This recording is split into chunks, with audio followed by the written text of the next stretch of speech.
Fimbu, chicote. Fimbu, chicote. Merci mes frères congolais. Vous êtes les GOAT. Vous êtes les GOAT. Wissa, il mérite une statue. Les gars, on n'est pas là pour faire d'analyse tactique, quoi. Je suis là pour vous partager mes émotions. Ça prendra 1 minute, 2 minutes, 3 minutes. Vous restez, vous regardez, vous likez, vous partagez. On est en train de vivre quelque chose d'exceptionnel. 9 pays africains sur 10 sont qualifiés pour les 16e de finale. Rendez-vous compte. Rendez-vous compte. 9 pays africains sur 10. On se rend compte là de la dinguerie que c'est? C'est juste fou. Je vous jure que c'est fou. C'est... Waouh, il n'y a que la Tunisie qui a été décevante, mais aujourd'hui, top performance de la part du Congo. Au départ, ils commencent mal parce qu'ils prennent un but très très tôt. À la 10e minute, ils prennent déjà un but dans un match où le Congo était à 1 point et ils avaient obligation de gagner le match pour pouvoir se qualifier comme meilleur troisième avec 4 points. Mais non, mais non, mais non. Le Congo ne s'est pas laissé faire. Première mi-temps, j'étais tellement peiné. Je me rends compte que, mais attends, première mi-temps, ça finit 1-0. Je me dis que non. Là, en deuxième mi-temps, mes frères congolais, ils doivent se gérer. Ils doivent se gérer. Parce qu'aujourd'hui, Mpassi, il fait pas la meilleure prestation, ce qu'il avait fait face à la Colombie.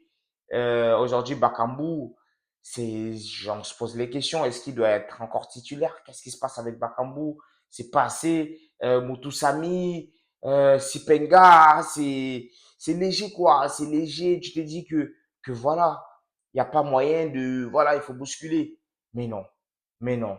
Franchement, deuxième mi-temps, ça revient, 68e minute, Yohan Wissa qui met ce but-là. Moi, je me dis juste, voilà, penalty, il le met bien, ça rentre. Voilà, il faut être serein, il faut compter tout. Les penalties, il faut les compter, il faut compter tout parce que il faut les mettre. On a vu même Messi a raté un penalty en Coupe du Monde ici. Donc, les penalties, il faut les mettre. Par la suite, Fiston Mayele, top performance. Quel but de Fiston. Quel but de Fiston Mayele. Non, franchement, mes léopards, je suis fier de vous. Je suis fier de vous et à la fin, Wissa qui concrétise tout. 91e minute, il met ce but-là. Moi, je vous dis, Yohan Wissa, on l'a vu, il est allé à Newcastle. On s'est rendu compte que c'était un peu compliqué. Les blessures à Brentford avec Mbomo, on l'a connu. Franchement, là, le troisième but qu'il met, il est en confiance. Il est en pleine confiance. Dos au but, il réussit à se retourner. Il met un enroulé.